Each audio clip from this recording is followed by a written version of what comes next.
ఈ రోజు నుంచి నేను చనిపోయేదాకా నా బిడ్డల కోసం, నా కుటుంబం కోసమే నేను బతుకుతా. ఏ రాజకీయాల గురించి నేను మాట్లాడను. ఏ ఒక్క రాజకీయాల గురించి కూడా మాట్లాడను.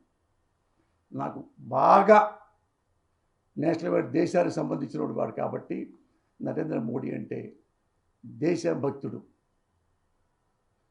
అలాంటి వాడిని మాత్రం ఎప్పుడన్నా ఒక మాట అంటే చాలా గొప్పవాడండి, దేశభక్తుడు. ఆ మాత్రం అయితే అంట మన దేశం కాబట్టి, మన దేశభక్తుడు కాబట్టి, గొప్ప ఎవరెస్ట్ అంతా గొప్పడు కాబట్టి.